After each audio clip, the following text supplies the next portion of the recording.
전 세계에서 요지부동의 판매량 1위를 기록하는 물건이 있습니다. 그것은 바로 코카콜라. 코카콜라는 그야말로 상징이었습니다. 세계 어디를 가도 붉은 캔 하나면 통했죠. 음료 시장의 제왕이라는 수식어는 과장이 아니었고 어느 브랜드도 그 자리를 위협할 수는 없어 보였습니다. 하지만 최근 글로벌 시장에서 아주 이상한 일이 벌어졌습니다. 어느 날부터인가 누구도 예상하지 못한 한 음료가 조용히 진열대를 잠식해갔고 세계적인 셀럽들의 손에도 수많은 SNS 피드에도 그 익숙하지 않은 캔 하나가 등장하기 시작했습니다. 그리고 마침내 그 음료는 전 세계 13억 개가 넘게 팔리며 코카콜라를 제치고 판매량 1위를 차지합니다. 탄산 시장의 지형도가 뒤집힌 것입니다. 더 충격적인 건 그 음료의 정체가 한국에서 만들어졌다는 사실입니다. 미국도 유럽도 아닌 한국. 세계 소비 트렌드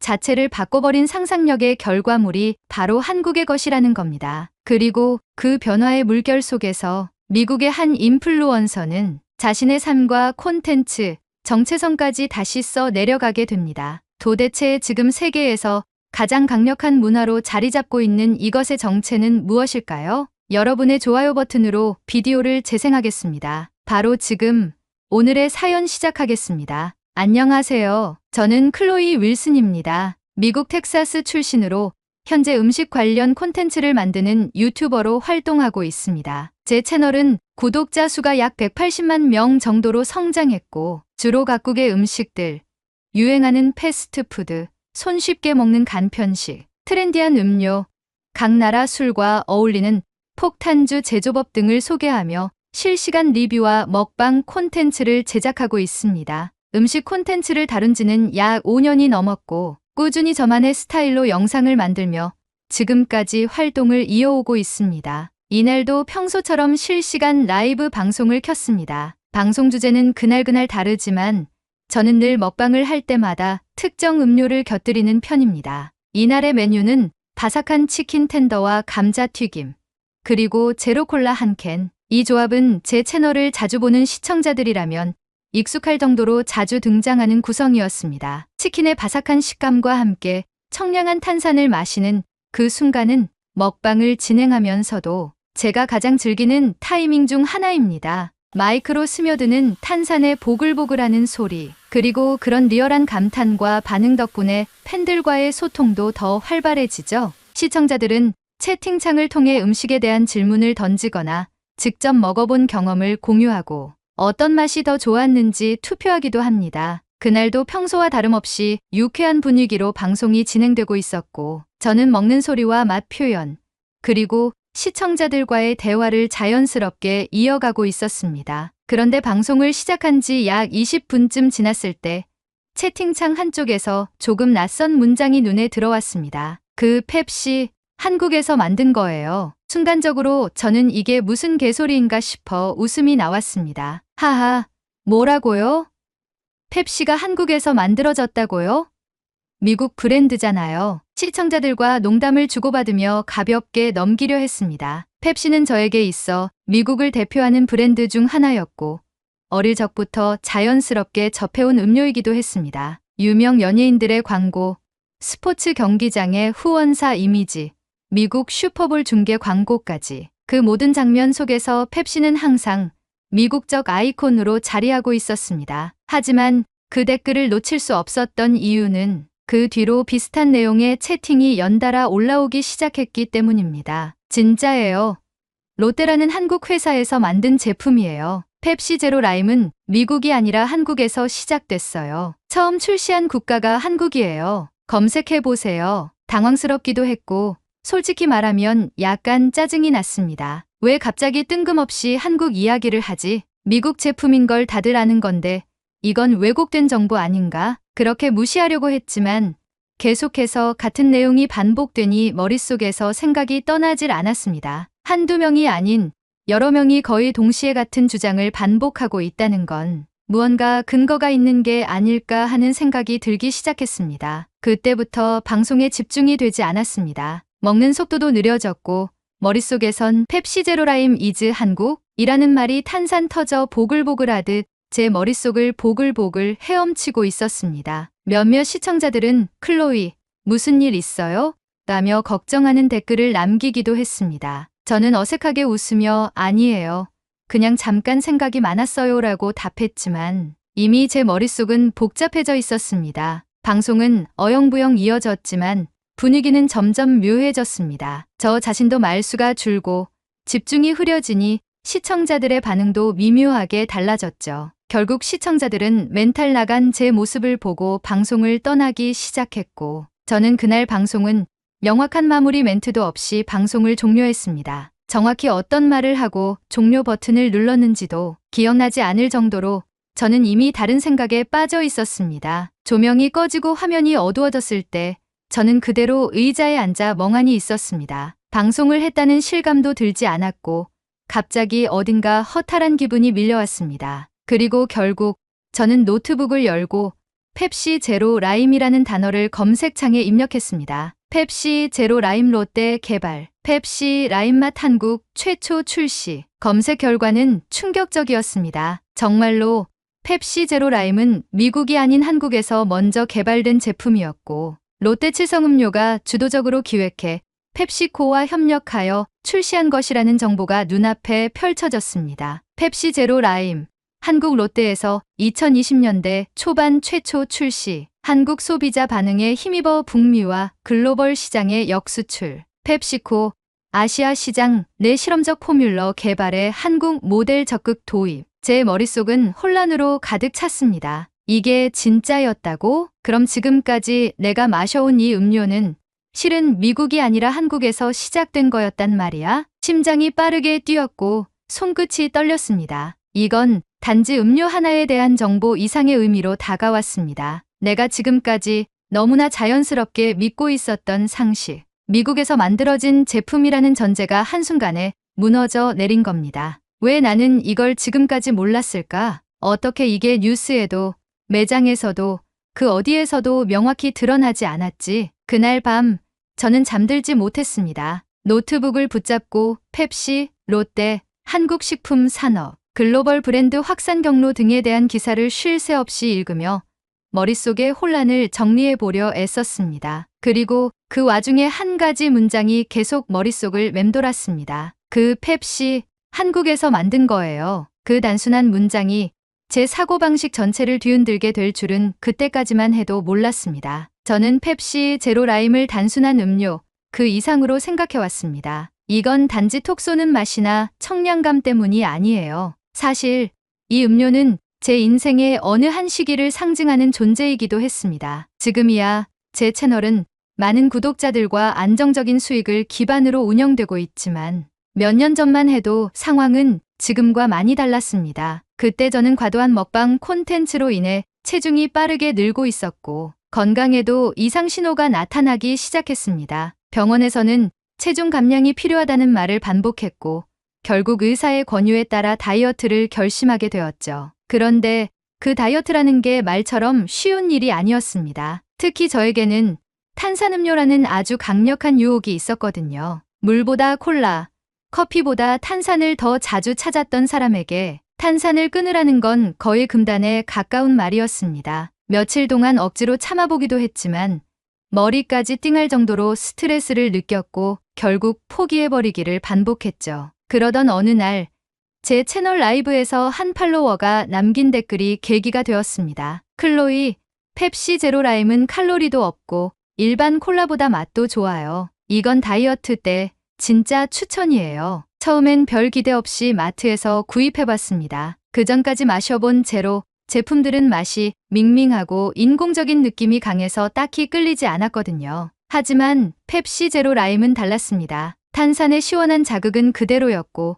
라임의 상큼한 향이 그 밍밍함을 잡아주는 듯한 느낌이 들었죠. 첫 모금 만에 이건 진짜 괜찮은데 라는 말이 저절로 나왔습니다. 그날 이후 저는 다이어트를 포기하지 않고 이어갈 수 있었습니다. 식단 조절을 하면서도 펩시 제로 라임 하나면 심리적인 허기를 채울 수 있었고 무언가를 완전히 끊지 않아도 된다는 생각이 마음을 놓이게 해주었죠. 그것은 단순한 음료 이상의 역할이었습니다. 저는 이 음료를 나의 생존템이라 부르기 시작했습니다. 그 당시를 떠올려 보면 제 삶 전체가 참 위태로운 시기였습니다. 채널 구독자 수는 늘어나고 있었지만 콘텐츠 방향에 대한 고민이 깊었고 외모에 대한 악플과 자책감이 교차하며 심리적으로도 불안정한 상태였어요. 먹는 모습을 보여주는 콘텐츠는 인기를 얻고 있었지만 정작 제 자신은 건강과 자존감을 잃어가고 있었죠. 그때 펩시 제로 라임은 저에게 있어 무너지지 않게 붙잡아주는 일종의 균형추 같았습니다. 하루에도 몇 번씩 마셨고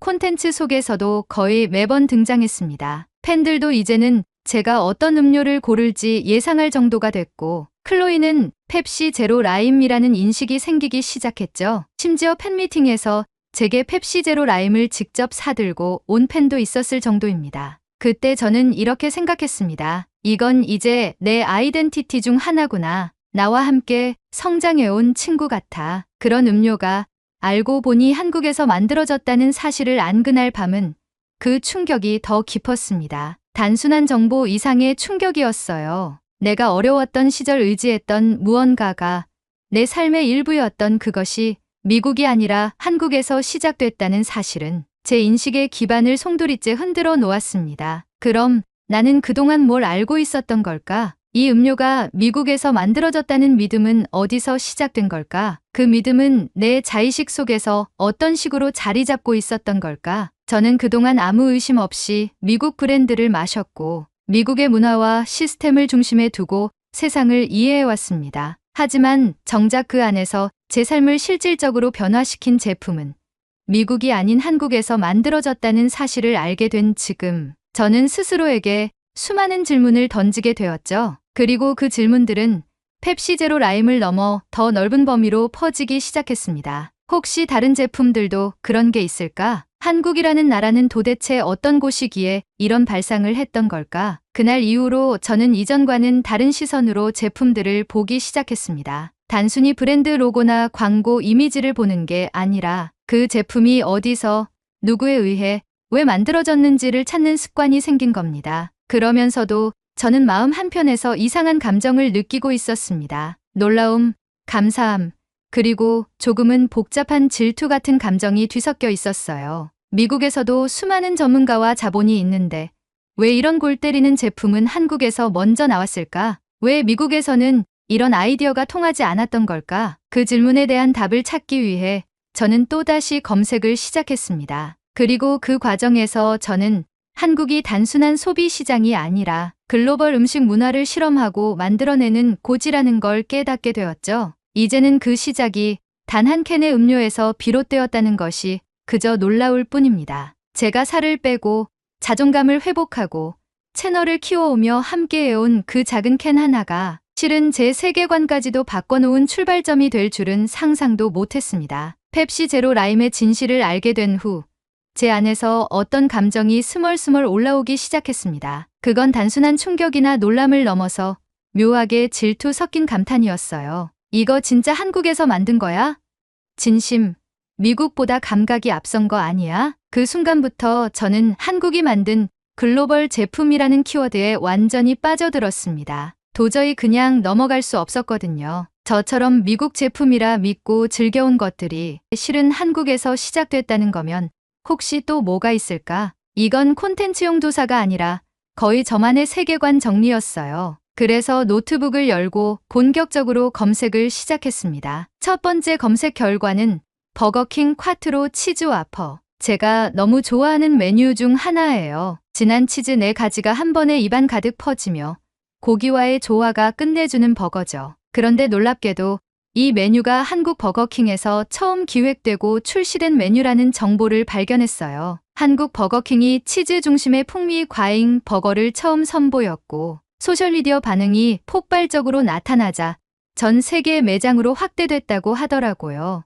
이건 좀 얄밉도록 잘 만든 케이스네요. 그 다음은 베스킨라빈스의 아이스크림 케이크. 미국에서는 주로 스쿱 아이스크림이 주력이고 케이크는 보조 이미지였어요. 하지만 한국에서는 이 아이스크림 케이크가 정식 주력 제품군이래요. 그 디자인 퀄리티와 시즌별 테마가 너무 정교해서 미국 본사에서도 깜짝 놀랐다고 하더라고요. 그래서 한국의 디자인 모델을 수입해 미국과 일본 등지에 수출하게 됐다는 거죠. 잠깐, 이 정도면 한국 베라가 미국 본사보다 상위 기획부 아닌가요? 여기서 끝이 아닙니다. 프링글스 버터 카라멜 맛. 제가 처음 먹었을 때 솔직히 하고 잠깐 멈칫했거든요. 감자칩에 캐러멜?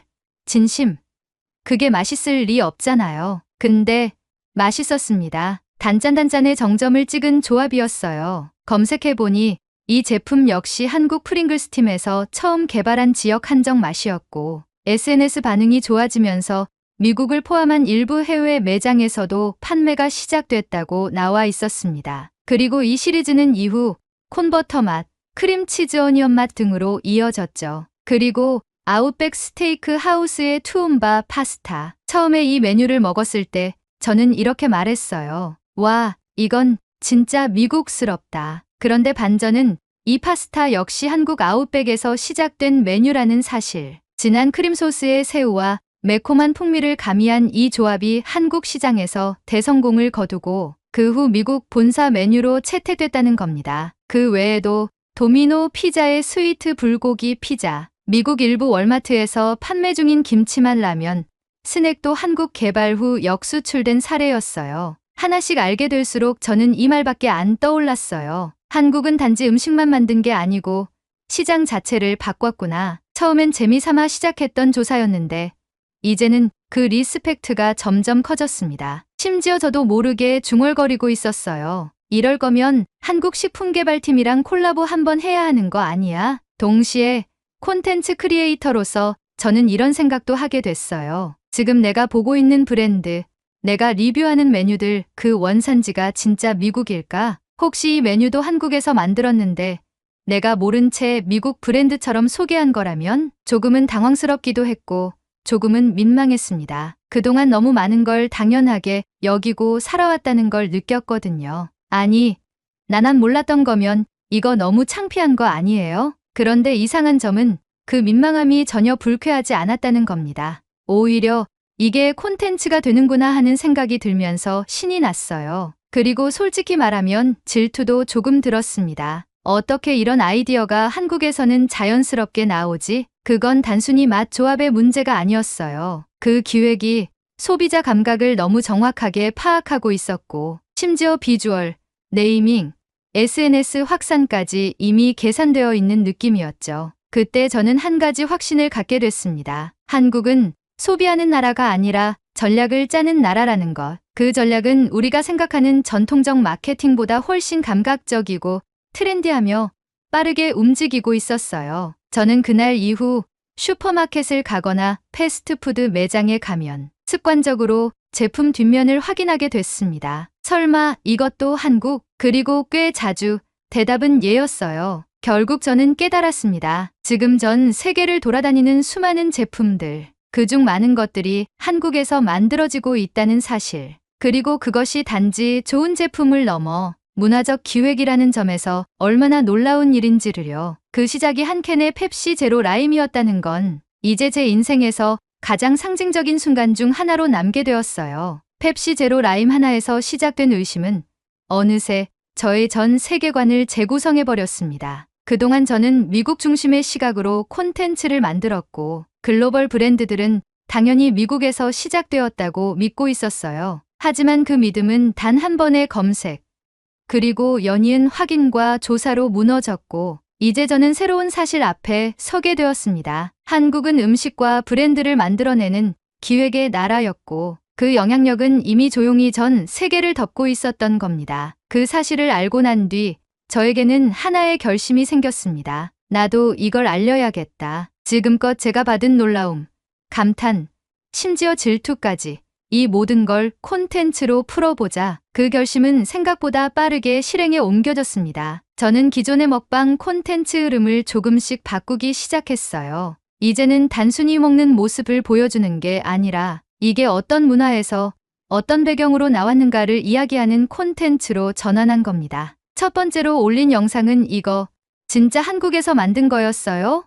라는 제목으로 올린 펩시 제로 라임의 기원 이야기였습니다. 제가 어떻게 그 사실을 알게 되었는지, 얼마나 충격을 받았는지, 그리고 지금까지 미국 제품이라 믿고 있었던 이유가 무엇이었는지를 솔직하게 털어놓았어요. 놀랍게도 그 영상은 평소보다 3배 가까운 조회수를 기록했고 댓글창은 뜨겁게 달아올랐습니다. 나도 진짜 몰랐어요. 대박이다. 이제 먹기 전에 전성분, 제조국부터 확인해야겠네요. 한국이 만든 음식 콘텐츠 더 해주세요. 궁금해졌어요. 그 반응은 제가 예상한 것보다 훨씬 뜨거웠습니다. 단지 음료 하나에 대한 정보가 아니라 사람들은 우리가 믿어온 것들에 대한 재검토를 함께 경험하고 있었던 거죠. 그때부터 저는 한국 음식에 대한 콘텐츠를 본격적으로 다루기 시작했습니다. 김치, 삼겹살, 떡볶이, 곤약 젤리, 한국식 도시락, 편의점 간편식까지 한국 슈퍼마켓에서 파는 제품들을 미국 마트에서 구해서 리뷰하거나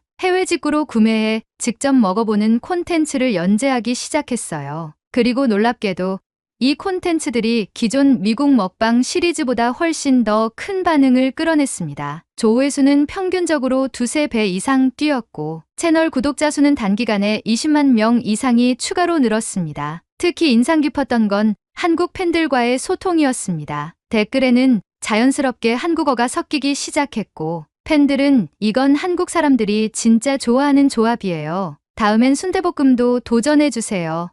같은 제안을 보내오기도 했습니다. 처음에는 놀라웠고 점점 즐거워졌고 이젠 마치 한 문학원을 새롭게 배워가는 느낌이 들 정도입니다. 그리고 어느 날 제 채널 영상 말미에서 저는 이렇게 말했습니다. 처음엔 그냥 다이어트 음료인 줄만 알았던 펩시 제로 라임. 그런데 그 안에는 단순한 맛이 아니라 한국이라는 나라의 감각, 기술, 그리고 상상력이 들어있었더라고요. 이제는 제가 받은 이 감동을 더 많은 사람들에게 전하고 싶습니다. 한국이 만든 것들이 세계를 바꾸고 있다는 걸. 그리고 그게 얼마나 아름다운 방식으로 이루어지고 있는지를 말이죠. 그건 단지 콘텐츠의 변화가 아니라 제가 바라보는 세상의 중심이 바뀌었다는 의미이기도 했습니다. 저는 지금도 여전히 미국에 살고 음식 콘텐츠를 만들고 있지만 제 시선은 이제 더 넓어졌습니다. 그리고 자주 생각합니다. 왜 이런 이야기들이 미국 뉴스에선 잘 다뤄지지 않을까?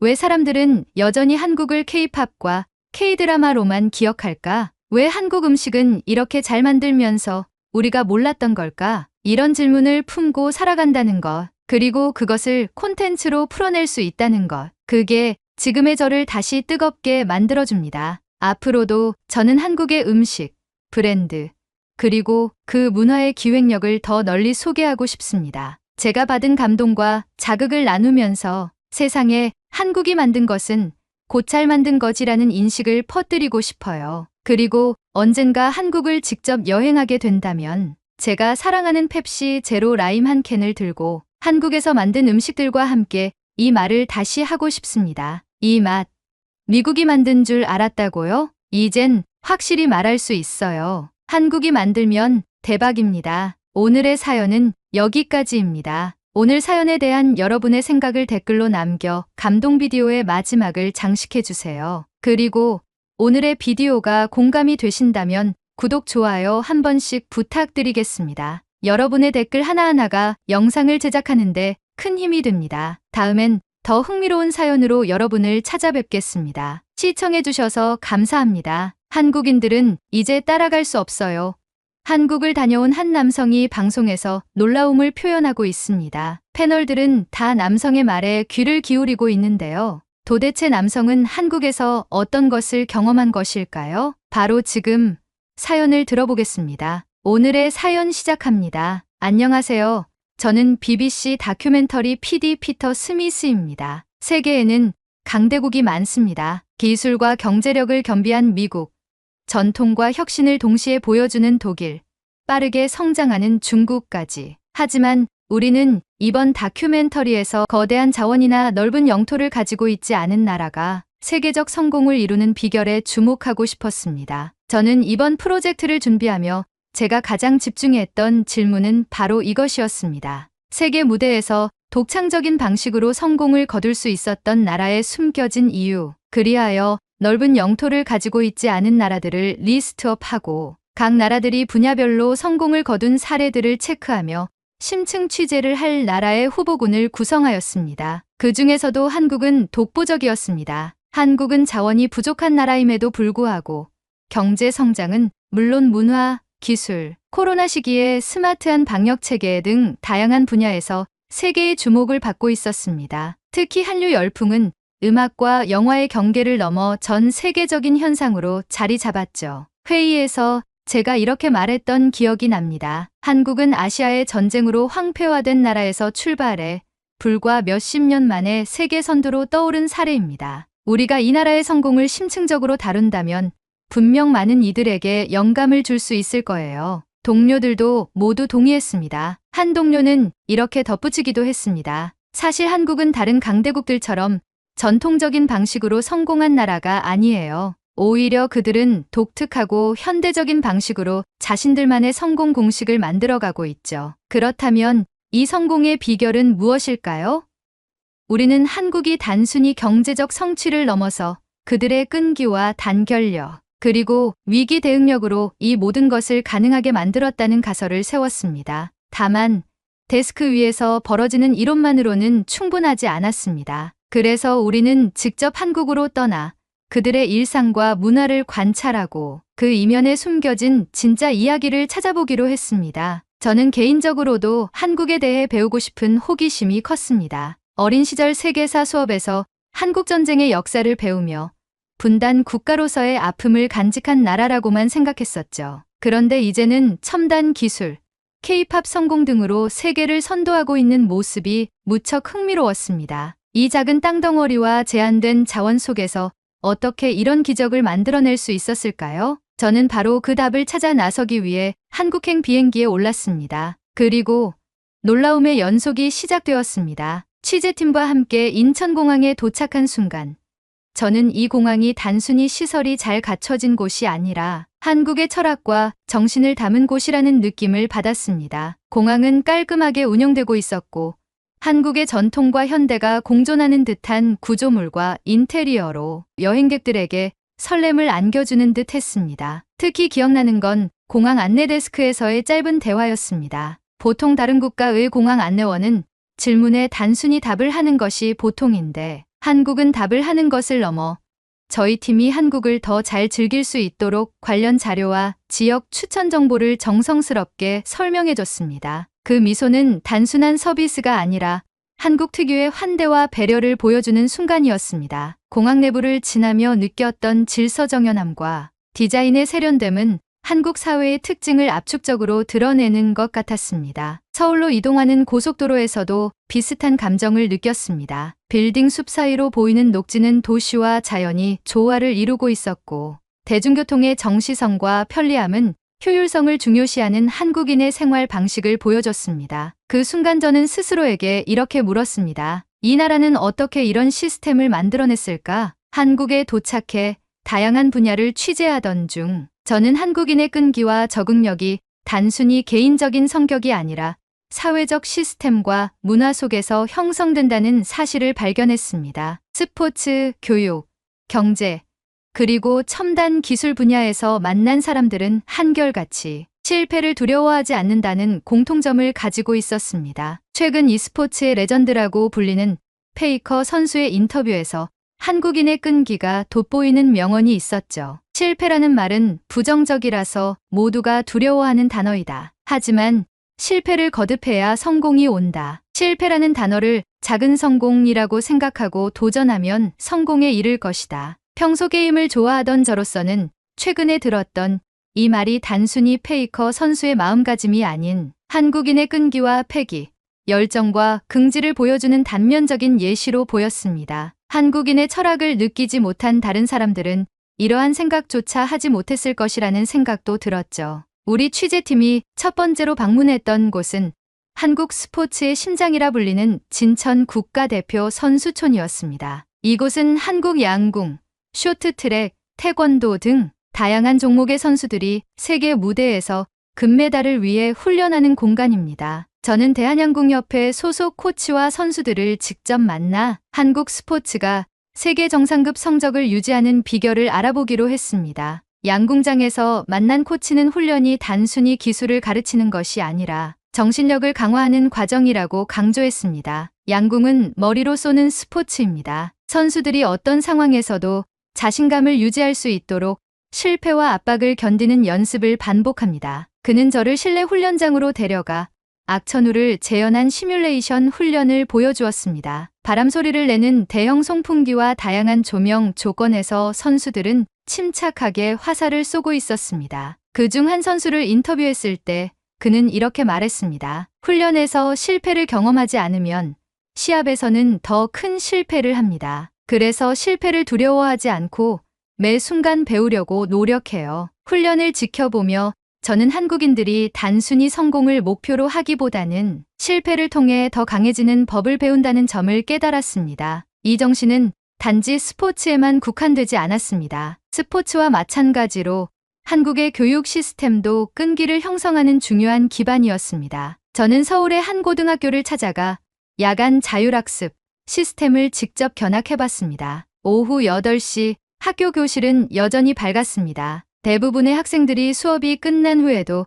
책상 앞에 앉아 문제를 풀거나 노트 필기를 하고 있었죠. 한 교사는 한국 학생들의 이런 끈기가 어디에서 비롯되었는지 설명했습니다. 한국의 교육은 단순히 시험 점수를 올리는 것을 목표로 하지 않습니다. 긴 시간 동안 집중하며 목표를 이루는 훈련이죠. 학생들은 이 과정을 통해 포기하지 않는 법을 배우게 됩니다. 저는 학생들과도 이야기를 나눴습니다. 학생들은 외국인인 저희들과의 대화에 아무렇지 않은 듯 자연스레 영어로 소통하려 했습니다. 그 모습마저 놀라웠죠. 한 학생은 이렇게 말했습니다. 힘들 때도 많지만 지금의 노력이 미래의 나를 더 강하게 만든다고 믿어요. 공부만 잘하는 게 중요한 게 아니라 어떻게든 도전을 끝까지 이어가는 게 더 큰 가치라고 생각해요. 이 말에서 저는 한국 교육이 단순히 지식을 전달하는 것이 아니라 끈기와 인내를 통해 강한 정신력을 길러주는 역할을 한다는 것을 느낄 수 있었습니다. 한국인의 끈기는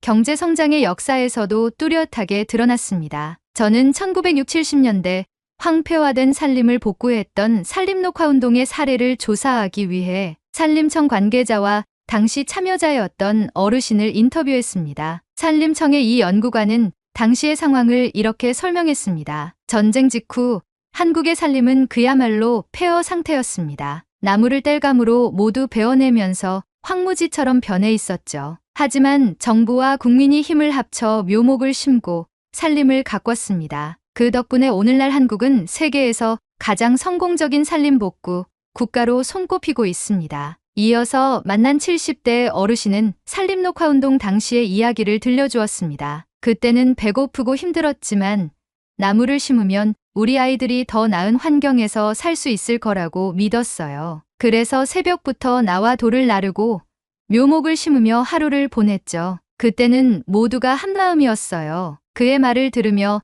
저는 한국 경제 성장이 단순히 정책이나 기술 덕분이 아니라 국민들의 희생과 끈기에 뿌리를 두고 있다는 사실을 실감할 수 있었습니다. 마지막으로 저는 서울 종로의 한 스타트업 센터를 방문해 한국 기술 산업의 첨단을 이끌어가는 창업가들을 만났습니다. 한 스타트업 대표는 초기 창업 과정에서 겪었던 실패와 극복 과정을 이렇게 설명했습니다. 처음에는 저희 기술을 아무도 믿지 않았어요. 투자도 받지 못하고 여러 번 거절당했죠. 하지만 한국에서는 실패가 끝이 아니라 배움의 과정으로 여겨집니다. 저희 팀은 그 경험을 기반으로 더 강해졌고 지금은 해외 시장에서도 성공을 거두고 있습니다. 이 창업가는 자신의 성공이 단순한 기술력 때문만이 아니라 실패를 받아들이고 적응하며 계속 도전한 결과라고 강조했습니다. 이처럼 스포츠, 교육, 경제, 그리고 첨단 기술까지 한국인의 끈기와 적응력은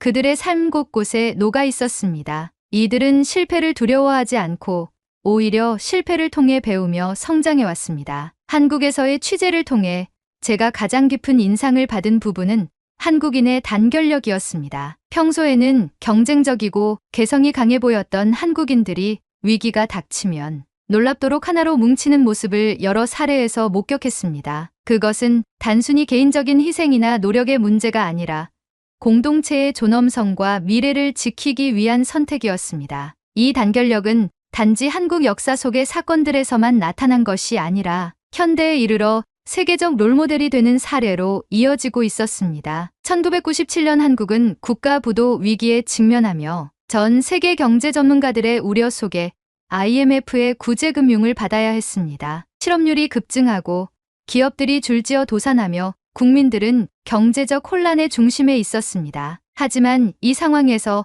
한국 국민들은 금 모으기 운동이라는 놀라운 행동을 보여주었습니다. 당시를 생생히 기억하는 60대의 김 씨는 저와의 인터뷰에서 이렇게 말했습니다. 그땐 모두가 너무 힘들었죠. 하지만 힘든 와중에도 우리가 함께 노력하면 이겨낼 수 있다는 믿음이 있었습니다. 제 손에 있던 금반지와 목걸이를 내놓을 때는 조금 망설이기도 했지만 나라를 돕는 데 쓰인다고 생각하니 기꺼이 동참할 수 있었어요. 김 씨뿐만 아니라 전국에서 수많은 국민들이 결혼 반지, 금부치, 장신구를 내놓으며 국가를 돕는 데 참여했습니다. 기업들은 직원들의 월급 일부를 자발적으로 기부했고 학생들도 용돈을 모아 동참했습니다. 당시 금 모으기 운동으로 모인 금은 약 227톤, 20억 달러 상당에 이르렀습니다. 그리고 아나바다 운동이라는 경이로운 운동도 진행했죠. 아나바다의 정의는 아껴 쓰고, 나눠 쓰고, 바꿔 쓰고, 다시 쓰자는 뜻으로 절약과 재활용을 생활화하자는 캠페인이었습니다. 국민들은 외환위기 극복을 위해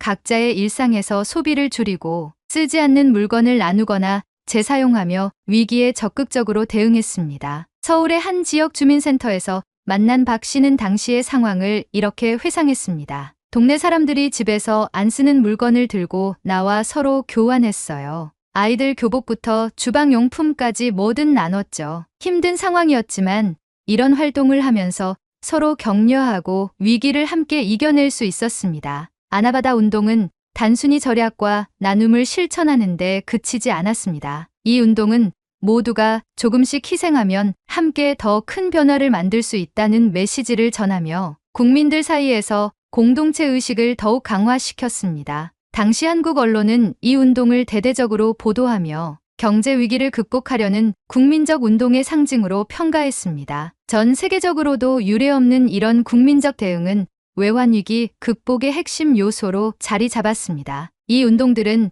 단순히 경제적 문제를 해결한 것을 넘어 국민적 단결력의 상징으로 자리 잡았습니다. 한국은 이 단결력을 바탕으로 20년 이상 걸릴 것으로 예상되던 IMF 채무를 불과 3년 8개월 만에 모두 상환하며 세계 경제사에 전례 없는 사례를 남겼습니다. IMF 금 모으기 운동은 전 세계적으로도 큰 충격을 주었습니다. 뉴욕타임스는 이를 두고 국민들이 국가적 위기를 극복하기 위해 자발적으로 행동하는 모습은 매우 드문 사례라고 평가했습니다. IMF 위기에서 보여준 단결력은 자연재난 속에서도 빛났습니다. 2007년 충남 태안에서 발생한 기름 유출 사고는 한국 환경사의 가장 큰 재난으로 기록되었습니다. 수많은 해양 생물과 어민들의 생계가 위협받는 상황에서 한국인들은 다시 한번 놀라운 단결력을 보여주었습니다. 저는 태안의 작은 어촌 마을에서 기름 제거 작업에 참여했던 자원봉사자 이 씨를 만났습니다. 그는 그때를 이렇게 회상했습니다.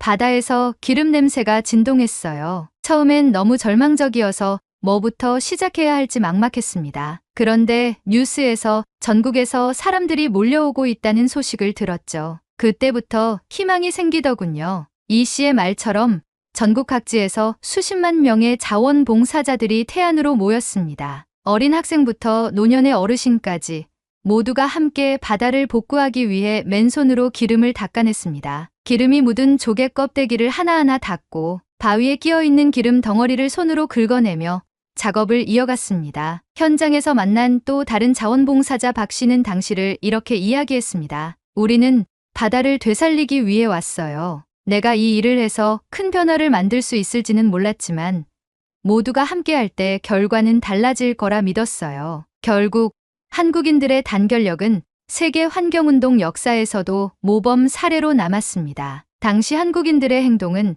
저희 BBC와 미국의 CNN 같은 주요 매체에서도 다뤄졌으며 뉴욕타임스는 이를 두고 위기의 순간 한국인들이 공동체를 위해 보여준 행동은 전 세계가 본받아야 할 모델이라고 극찬했습니다. 현대에 이르러 한국의 단결력은 다시 한번 세계의 주목을 받았습니다. 바로 코로나19 팬데믹 상황에서의 대응입니다. 팬데믹 초기, 한국은 투명한 정보 공개와 체계적인 방역 시스템, 그리고 국민들의 높은 협조를 통해 위기를 극복해냈습니다. 드라이브스루 검사소에서는 의료진과 자원봉사자들이 한마음으로 움직이고 있었습니다. 그 당시 의료진 박 간호사는 저와의 인터뷰에서 이렇게 말했습니다. 매일 수백 명의 환자를 검사해야 해서 몸은 힘들지만 국민들이 우리를 믿고 협조해주는 모습을 보면 큰 힘이 됩니다. 모두가 이 위기를 함께 극복할 수 있을 거라는 믿음이 생겼어요. 한국 국민들은 정부의 방역 지침을 철저히 따르며 개인적인 불편함을 공동체의 이익을 위해 기꺼이 감수했습니다. 마스크 착용,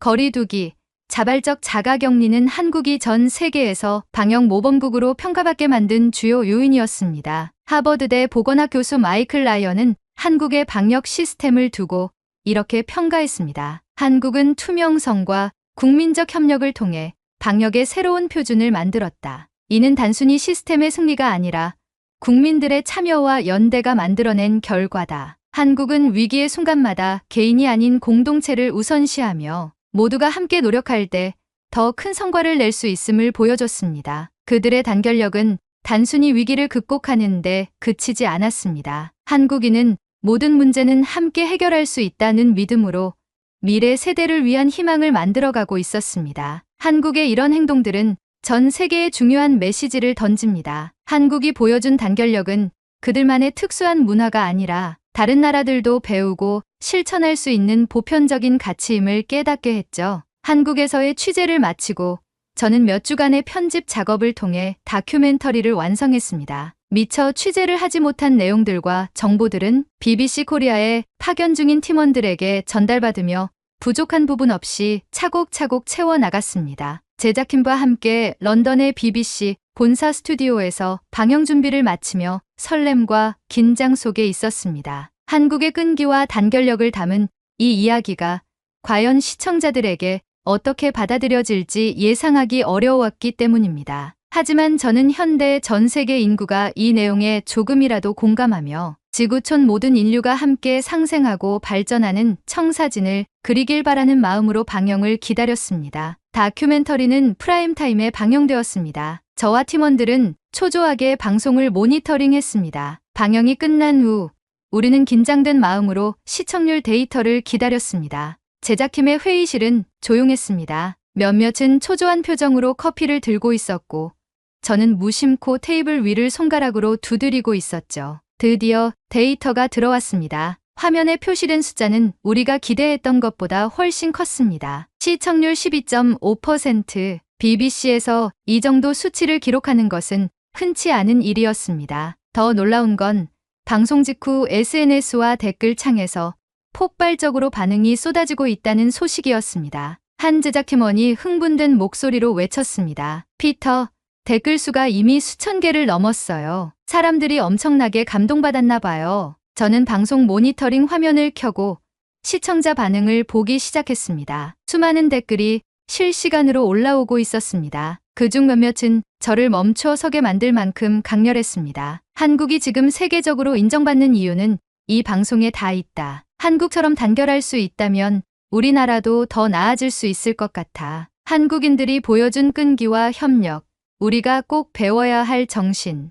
이 다큐멘터리 대박인데 한국이 더 멋지고 아름답게 보여. 우리도 위기를 기회로 바꾸는 법을 배워야겠어. 일부 시청자들은 개인적인 경험과 연결 지어 이야기하기도 했습니다. IMF 금모으기 운동은 정말 믿기지 않는 이야기였어요. 제가 그런 상황에 있었다면 과연 그렇게 할 수 있었을까 싶네요. 대단합니다. 태안 기름 유출 사고에서 자원봉사자들이 손으로 바다를 닦아낸 장면은 정말 잊을 수 없을 거예요. 눈물이 났습니다. SNS에서도 다큐멘터리 클립이 빠르게 공유되며 화제가 되고 있었습니다. BBC 공식 계정에 올라온 클립 하나는 몇 시간 만에 100만 조회수를 돌파했고 한국 관련 해시태그가 트위터 트렌드에 올랐습니다. 특히 뉴욕타임스와 가디언 같은 주요 매체들도 다큐멘터리를 인용하며 한국의 단결력과 끈기를 조명했습니다. 하버드대 교수 마이클 라이언은 인터뷰를 통해 다큐멘터리 내용을 칭찬하며 이렇게 말했습니다. 이 다큐멘터리는 단지 한국의 이야기가 아닙니다. 이것은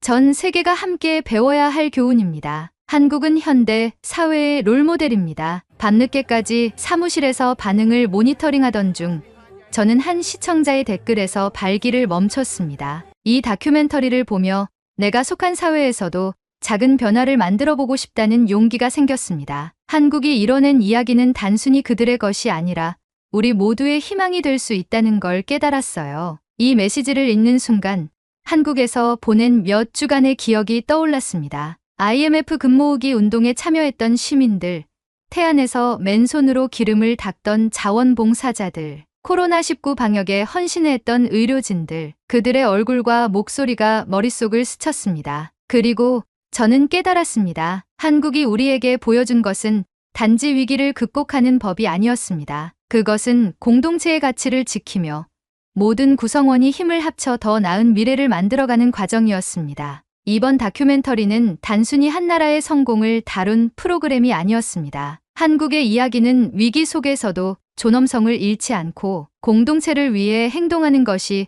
얼마나 중요한지 알려주는 메시지였습니다. 저는 이 다큐멘터리를 마무리하며 이렇게 생각했습니다. 한국의 이야기는 끝이 아니라 새로운 시작이다. 그리고 그들은 앞으로도 더 많은 교훈과 영감을 세계에 전해줄 것이다. 이 프로그램이 단순히 한 번의 방송으로 끝나지 않기를 바랍니다. 한국이 보여준 끈기와 단결력, 그리고 공동체 정신은 전 세계 어디에서든 영감이 될 수 있을 것입니다. 위기를 기회로, 갈등을 협력으로, 그리고 불가능을 가능으로 바꾼 나라. 한국의 이야기는 이제 세계의 이야기입니다. 오늘의 이야기는 여기까지입니다. 요즘 부쩍 날씨가 추워졌죠?